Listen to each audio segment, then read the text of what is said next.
tsisy vaolana afa-tsy sy teny fa raha izao mitoy oa ka mandeha ny fifidianana tsy misy lalana ianao manoana ny sy teny ianao analana ny ry sasany moa milaza ny tenany tsy ho sanana dia mandeha mampijabakolona andeha ampifidy any sy teny ny dilina ny sy teny tompoko any dia ny anavitra ny mamy Ravatomanga sy Rajoelina ihany ho impuni total. misy resaka plan B ny Ravatomanga sy teny zao ka na plan B ary moa afaka initsika zay vao tena hoe sagnana.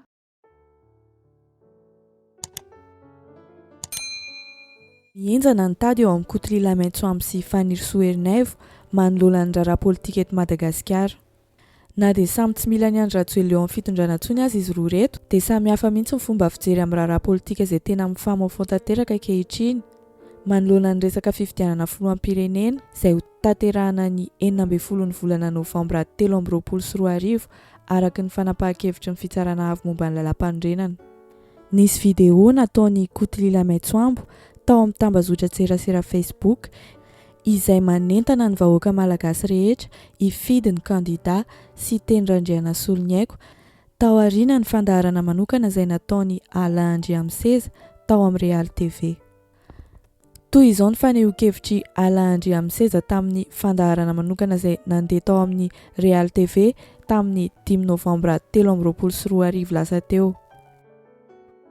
fa raha izao mitoy oa ka mandeha ny fifidianana tsy misy lalana ianao manoana ny sy teny ianao analana ny ry fa tsy hoe raha mbola nisy an-dakoto tao raha latsaka ajo mety hafa ny hevitro fatako raha latsaka valmanina mety hafa ny hevitro mbola tsy zay loatra amin'izao tsy hay no rapitso a fa izao aloha tsika miresaka izao dia tsisy lalana analana ny eo reo raha tsy tamila jidijatona afa-tsy mifanohanana any Andriamatoa sy teny aza izy no jerena fa le analana n'le olona zay mampijaly mampitonga amin'ny fiainanao ohatran'io ary naneo amin'ny volomboasary ary dia teneniko an'izany tsy mamba nandehandeha teto Analakely ihany manandeha nijeren'le olona fa vory olona mampanahelo ny zavatra mitsangy raha tsy le olona manana 4-4 rabetsainao vola inona ny vidanana azy reny ao dia olona marefirefy efa mila mandady mipita ny trottoir alao koa zany tenenina zany misy olona tsy mifidy Andriamatoa Andry Rajoelina ny roapatelony reny ka raha reny roapatelony reny tonga ao ho sahirany ianao raha ilatsaky sy teny ka manana délégué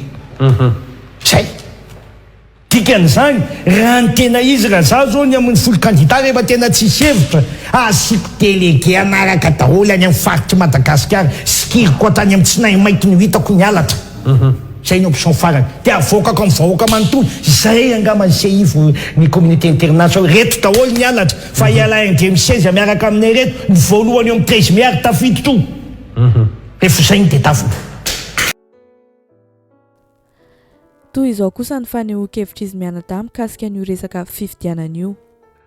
ka izy ny fidina dia tsisy vahaolana afa-tsy sy teny itenareo hoe ka sy teny zao ka ninina manana vahaolana hafa ve nareo manana vahaolana hafa raha za zao tainareo anao miova hevitra foana hoe so za tsy manana za tsy fanatika nizaniza za tsy manana olona ohatsy fa tsy tia ny fidiko za tsy manana antoko politika fa arakaraka ny situation hoe tsy tafavoaka niny zany fanakanana fifidianana dia tsy maintsy fidy dia izy nefa manao propaganda sy teny nefa manao propaganda izy nefa manana moyen anaovana io dia sy teny ho amboarina aloha ny fifidianana mba tsy latsahany Andry Rajoelina dia avy eo raha ititsika ny fifidianana demokratika dia azo averina fifidianana fa raha zao aloha itsy azo ajany io dia tsisy afa-tsy sy teny za hitanareo fa tsy voatery hoe inona citron ohatran'izany fa io zany zao ny vahaolana tsisy afa-tsy teny vahaolana ka tokony ny collectif de candidat rehetra tokony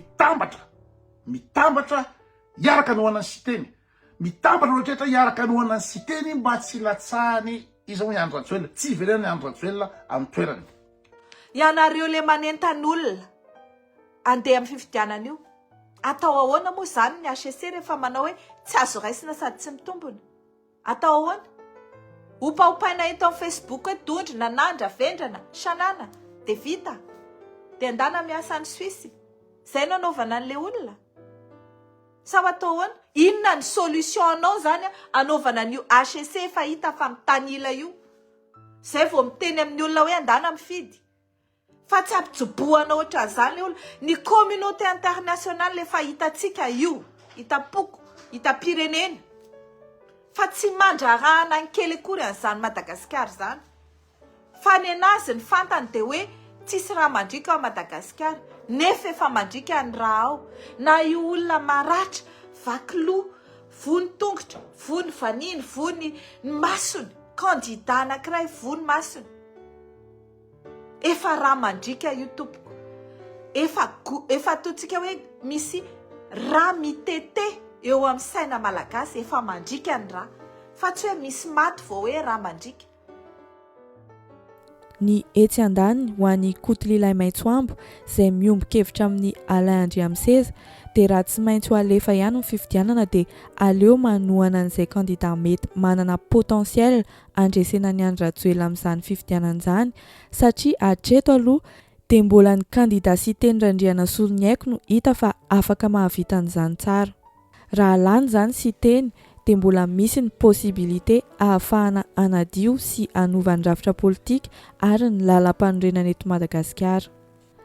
Fa ho an'ny ankilany kosa dia i Faniry Soerinaivo dia tsy ny fifidianana mihitsy no vahaolana amin'izao fotoana izao, ary ny mifidy ny kandida Siteny Randrianasolo Nyaiko dia mitovy amin'ny mifidy amin'ny kandida Andry Nirina Rajoelina ihany. Ny eo ihany no mivadibadika satria samy ny ray petsapetsa teo ihany izy roa lahy ireo. Samy manana ny heviny ihany koa i Kotlilay Maitsoambo sy Faniry Soerinaivo manoloana ny hoe inona ny zavatra mety hitranga raha tsy misy io fifidianana io, ary inona kosa ny zavatra mety hitranga raha tanterahana ihany ny fifidianana. Zany raha ohatra ka rahaviravitantsika hoe tsy hifidy dia ny zavatra hitranga dia manome lalana autoroute, lalana kodana ho an'ny Andry Rajoelina. Ka iza ny fidiana ka ny Andry Rajoelina no nisy zany fampotehany Andry Mpanjakana zany. Amin'izao fotoana izao ny anteny miram-pirenenantsika tsy miteny tsony, tsy mandray décision ninina tsony fa Andry Rajoelina daholo mibaiko. Ny ministère ny fitsarana Andry Rajoelina daholo mibaiko. Ny mpiasa-mpanjakana Andry Rajoelina daholo mibaiko. Ny ina moa zany ny ACC efa fantatsika décision io. Jereo fa misy olona marary i Andry Rajoelina marary dia tokony hoe tsy andeha fifidianana io, fa tsy mirarahana izany rehetrarehetra fa baiko n'olo tokana daholo rehetrarehetra io. Ho tantaraiko anareo hoe ohatry ny ahoana ny fandehan'izany élection zany raha io mandeha eo. Mitovy tsisy valaka ny tany amin'ny 2018 et même en pire. Tamin'ny 2018 ry zareo mbola tsy au pouvoir, vita ny nanodina ny pouvoir rehetrarehetra ho ampelantanany tsaya ary nampiasainy HCC sy ny CENI izay efa teo ampangalabato anazy ary ny karamainy angalabato anazy. Hitantsika tsara ny vokany. Tsisy azo raisina, tsisy mitombona ny fitoriana rehetra sy ny proof rehetra azonay ka nentina teo amin'ny fitsarana. Zany hoe nametraka olona 28 000 fois 2 eny amin'ny bureau de vote ary tsika rehetrarehetra na hoe ikamban'ireo candidat folo ireo ametraka 28 000 fois 2 zany hoe 56 000 personne eny amin'ny bureau de vote manerana ny Madagasikara dia tadidio fa amin'ireo 28 000 bureau de vote ireo voalohany indrindra 7 000 amin'ireo fictif, zany hoe tsy miexiste. Amin'ireo 56 000 personne eritreretinao apetraka eny amin'ny bureau de vote zany dia 7 000 bureau de vote tsy hisy olona.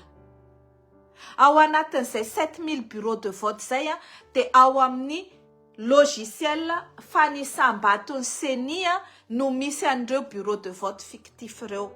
Arao tsara ny zavatra teneniko. Ho an'ny Kotlilay Maitsoambo manokana amin'izao rivotra politika eto amintsika izao, ny vahaolana tokana dia ny fifidianana ny Siteny Randrianasolo Nyaiko irery ihany mba tsy hiverenany Andry Rajoelina eo amin'ny fitondram-panjakana intsony. Tsy misy vahaolana ankoatr'izay hatreto satria efa olo-tokana ny mandidy sy manapaka ao amin'ny fitsarana avy momba ny lalam-panorenana, ireo karazana ministera, ny mpiasa-mpanjakana, ny mpitandro ny filamenana, izany hoe ny raharaha politika rehetra eto Madagasikara mihitsy zany no efa olo-tokana ny mandidy sy manapaka. Ho fanampin'izay dia nanazava ihany koa i Kotlilay Maitsoambo fa tsy possible ho fantatra ny résultat ny fifidianana raha tsy mandeha. ny vahaolana farana dia amin'ny fifidianana. Zay mahatonga anahy manaiky any rehetrretra hoe ndao daholo hifidy a, mety tsy ho azo ny Andry Rajoelina atao mangala bato raha ohatra ka efa be dia be loatra ny contre anazy. Inona mahatonga an'ilay hoe ndao hifidy? Satria tsy tana tsy maintsy atao le fifidianana tsisy azontsika atao. Da ampirison'izany ny fikambanana ino zany vondrona iraisam-pirenena dia mametraka an'izay hoe ny demokrasia dia any amin'ny urne ihany. Satria inona ny antony? Zareo vazaha tsy mahafantatra ny inona moa zany ny olona taterina amin'ny camion sy ny olona amena inona zany vato efa voatsipiky zany na mena vola zany tsy fantany zany fa tsy tehitra am'izany izy. Ka ny ho an'ny vondrona iraisam-pirenena dia hoe tsisy afa-tsy amin'ny fifidianana ihany. Ahoana moa ny ahafahanao hiteny raha ohatra mbola tsisy fifidianana hiteny hoe isy angala-bato raha ohatra ny fifidianana mbola tsy mandeha. Zay ny raisonnement. Ka efa niteny ny ambasady amerikana fa hoe tokony atao ny fifidianana. Fa niteny koa ny ambasady ny Alemana tokony atao ny fifidianana. Fa niteny koa ny ambasady frantsay fa tokony atao ny fifidianana dia atao ny fifidianana satria tsy manana choix tsika de toute façon. So tsy atao. Ka manainga rehetrretra hoe hifidy hikontany Andry Rajoelina. Ho an'ny Fanny Soerinève manokana indray nefa dia hafa mihitsy ny fomba fijeriny manoloana an'ity resaka fifidianana ity. Efa hita mazava fa tsy madio ny lalao ka fanadiovana fahoben-drafitry ny fifidianana sy ny fanarahana an-tsakany sy andavan'ny lalàna no tokony hifantohana satria efa fantatra mialoha fa Andry Rajoelina ny lany eo na iza no mifidy na iza no tsy mifidy satria efa voahomana daholo izany rehetra izany. Ekeny rehetra zany zay valiny eo na mangala bato zareo na manina izy dia efa miomana ny anaiky zany tsika rehetrarehetra. Zay zany le izy. Non, ohatra zany amin'ireny le examen zay moa zany no ilazako anazy. Misy examen eo dia efa fantatra amin'ny examen sy concours io hoe ny zanaky ny président sy zanaky DG no atao lany eo. Zareo candidat tsy manana diplôma akory nefa dia anao concours araka amin'olona manana ny diplôma tokony afaka anao an'izany. Dia osy izy ny mpijery hoe andana ihany aloha ataovy le concours fa mianara fotsiny lesona tsara dia rehefa mahay lesona tsara nareo dia anareo no lany eo. Fa voahita fa hoe ireto olona tsy manana diplôma akory anao an'le concours. Efa voasoratra ao anatin'ny lise izy no atao afaka amin'le concours satria olona anankiray ihany no atao afaka eo na olona anankiroa manao deuxième tour eo manao admissibilité dia iray amin'ireo roa ireo no afaka définitivement. Fa ianareo rehetrarehetra izay tena nianatra tena manana ny diplôma na mahay be takininina na tsy ho afaka eo mihitsy. Rehefa misy zavatra ohatr'izany dia ajanona le concours dia diovina le izy dia voasazy le olona rehetrarehetra izay nieritreritra hoe andeha anao bénéficiaire an'izany osoka sy izany trucage amina concours zany. Fa tsy nisy mihitsy ny teto tany hoe alefatsy any le concours dia menara fotsiny lesona. Dia maninona amin'ny élection faratapony hitondra sy handidy sy hanapaka ny fiainantsika malagasy tsika no tsy sarotiny. Raha ny nambaran'ny Kotolilay Maitsoambo dia misy ifandraisany akaiky dia akaiky amin'ny afera romity resaka fifidianana ity ary efa maika ny olany ny kandida Andry Nirina Rajoelina mba ahafahany mahazo ny immunité. Misy mantsy ny possibilité higadrany any Angleterre raha tsy lany eo amin'ny fifidianana izy ary izay indrindra no tokony hifidianana ny kandida sy Tendrandriana Solonyaiko mba tsy ahafahany Andry Nirina Rajoelina miverina eo amin'ny fitondram-panjakana. Mahita ihany koa i Kotolilay Maitsoambo fa tsy mahomby ny tolona hatreto, tsy mety vaky ny 13 May ary efa hita amin'ireny tolona ireny fa efa tsy matahotra ny tifitra hamono vahoaka mihitsy ireo lazaina fa mpitandro ny filaminana. Tsy voatazona tsony fa tsy maintsy alefa amin'izareo ny fifidianana.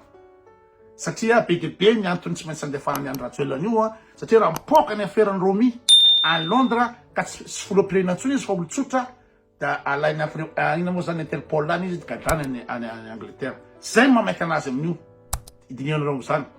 Ka misaotra nareo zay ny tolona tena miresaretra teny fa ny zavatra azontsika raisina tsy ampahitanana tsy tafavoaka mihitsy satria Andry Rajoelina manana ny basy. Ary io raha insiste nareo amin'ny 13 May tsy salasala ny Andry Rajoelina ny tifitra nareo ao. Faty mikararana ny akarany Andry Rajoelina teo fitondrany faty mikararana. Dia tadidio fa raha nahala azy eo nareo dia tsy maintsy faty mikararana tsy haly eo io. tia loatra io i fitolana io tia loatra ny vola beazony amin'ny zavatra io ka misaotra anareo tamin'ny tola nataonareo ampy zay tsy tafavoakotsika tsavoakotsika satria ny maramila tsy fantatra hoe inona ny atao mampisaritava maramila tsy misy tsy manjary atao zao de hatramin'ny makasara aho zao no gadraina koa tsy gadraina rehetrarehetra io satria iaro le tombotsoa an'olombitsy eo anatrehan'izany zavatra nolazainy Kotlila Maitsoambo zany dia namaly Faniry Soerinaivo fa efa miaraka amin'ny Mamy Ravatomanga ny kandida sy Tendrandrianasolo ny aiko ary tsy misy fiovana amin'ny zavatra ataony Andry Rajoelina ihany ny zavatra ataony sy ho ataony eo raha tonga eo amin'ny fitondrana izy. Ka iza dia miteny aminareo matoa sy teny mandeha amin'io fifidianan'io satria nahazo toky tamin'ny Mamy Ravatomanga izy fa ho atao mandresy. Mamy Ravatomanga nefa efa nanao pacte amin'ny Rajoelina fa tsy maintsy miara-maty amin'ny Palestina izy. Dia anao inona zany sy teny rehefa avy eo? Samy eritreritra izy ka efa be dia be le vola azoko tany amin'ny mafia izay mamatsy vola ka dia noho izany sura fa voavidiko daholo io rehetrarehetra io. Hehe, voavidinao ce sera sans compter amin'ny bomba siritsay sy ny etc zany. Dia iteny izy nareo misozy ana tsy misozy izahay fa rehefa ohatra ianao ka manao ny fomba ny jiolahy dia jiolahy koa ianao izany. Raha ohatra ka mieritreritra ianao hoe angala batoko no fomba apalany anao eo dikan'izay ianao tsy vanina ohatra an'zareo koa ianao zany. Mahakasika ny resaka mandeha be eo amin'ny tambazotra tserasera Facebook momba ny hoe plan B an'ny Mamy Ravatomanga ny kandida sy Tendrandrianasolo ny aiko dia izay indrindra no nahatonga ny Kotlila Maitsoambo nanazava tao amin'ny page Facebook ny manokana fa efa niresaka mivantana tamin'ny siteny izy ary zao no marina mahakasika an'izany. Misy resaka plan B ny Ravatomanga siteny zao ka na plan B ary moa afaka intsika fa za zao ny resaka tamin'ny siteny omaly nazavainy fandehan'io zavatra io le resaka hoe avy aza ny avian'io vola io volany any ampiasan'ny siteny io à 99% ny information azoko dia tsy avy amin'ny Ravatomanga io vola siteny io ka raha misy source na vola hafa siteny ka raha misy milaza koa ny bloc de l'Est na misy milaza zao ka maninona moa raha mba miala amin'ny frantsay kely inona ny azontsika tamin'ny frantsay nandritry ny izato-taona zay nandevozan'ny frantsay atsika nanjakazakany frantsay atsika zareo ny Afrika na i Mali niala tamin'ny frantsay, Burkina Faso niala tamin'ny frantsay, i Gabon niala tamin'ny frantsay, i Tsad niala tamin'ny frantsay, reo olo atretra hoe Niger niala tamin'ny frantsay dia olo reo afrikanreo fa leo ka raha misy source hafa na firenena hafa manome volany siteny anaovany anina maninona raha manandra efa 100 taona zao nijaly amin'ny frantsay tsika dia maninona raha miova koa. Fa i Faniry Soerinaivo kosa nefa manizingizina fa efa misy fifanarahana eo amin'ny siteny Mamy Ravatomanga ary Andry Rajoelina. Efa naverimberiny kandida sy Tendrandrianasolo ny aiko fa famerenam-bola ho an'ny vahoaka fotsiny no takiny amin'ny rotonta fa tsy misy sazy hafa izay zavatra izay amin'ny Faniry Soerinaivo dia tsy azo raisina sady tsy mitombona. Dia ahoana ny anekena zany dia mbola hoy izy ny sasany hoe andao entanina ny olona ifidy ore olona fifidianana inona moa zany no antenaina amin'izany zavatra. Averiko kely ho an'izay tsy maharaka satria misy ny sasany miteny fa maninona kay raha alefa ihany le fifidianana sasany moa milaza ny tenany tsy ho sanana dia mandeha mampijabaka olona andeha ampifidy any siteny tsy siteny ny problemako fa le principe hoe isiteny dia izy siteny tompoko dia olona avy ao amin'ny fitondrany Andry Rajoelina ihany niarany sosy tamin'ny teo nandritry ny tetezamita sy ny mondahany rehefa vita zay dia hoe ilatsaka izy satria nahita mafia ifinanseany campagne ny tany Afrika tany dia mieritreritra hoe andeha koa ilatsaka ifaninana amin'ny Rajoelina dia anao deal Mamy Ravatomanga. Mazava ny valikafatry Faniry Soerinaivo amin'ny Kotlila Maitsoambo.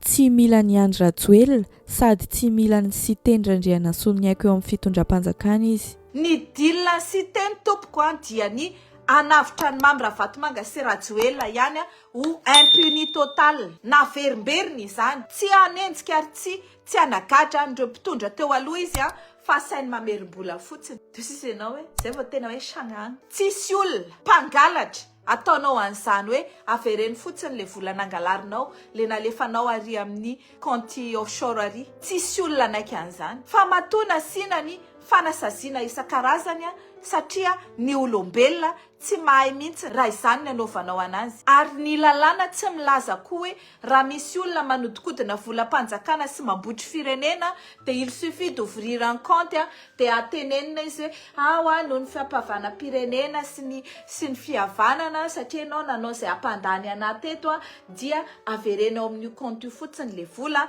dia ianao ndana toy izany ny fiainanao. Tsy izany akory ny lalàna fa ny lalàna dia enjana voasazy crime ny olona izay manodikodina fanjakana, manodikodina ny volam-panjakana. Ka ny olona izay andeha anaiky impunité Andrajoelina sy Ravatomanga eo amin'io Madagasikara io dia piraitsy kombakomba aminy.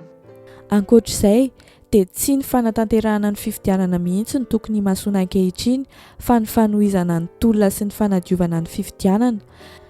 Rehefa madio ny fifidianana dia afaka miroso amin'izany ny vahoaka malagasy rehetra ka amin'izay fotoana izay dia samy amin'ny safidiny malalaka. Fanomezana vahana ho an'ny kandida Andry Nirina Rajoelina fotsiny ny fandehanana maro be amin'ny fifidianana io araka ny nosoratany tao amin'ny pejiny manokana tao amin'ny Facebook. I Kotlila Maitsoambo kosa nefa mahita fa efa tsy misy vokany mihitsy ny hetsika ataon'ny kandida folo izay manohitra ny tsy fanarahan-dalàna mifandray amin'ity fifidianana ity. Samy manana ny fomba fijery ny Kotlila Maitsoambo sy Faniry Soerinaivo fa aoka tsy ho adinontsika vahoaka malagasy fa ilaina ho tany-tan-dalàna Madagasikara. Vahaolana ampilamina ny Madagasikara no imasoantsika rehetra amin'izao raharaha politika mafana dia mafana izao. Dia izay ny vidéo antsika. Aza adino ny misabone amin'ny chaîne YouTube sy manao j'aime ny vidéo ary ny manaraka ny page Facebook Roatelo. Mankasitraka antsika rehetra ny hainao hatramin'ny farany.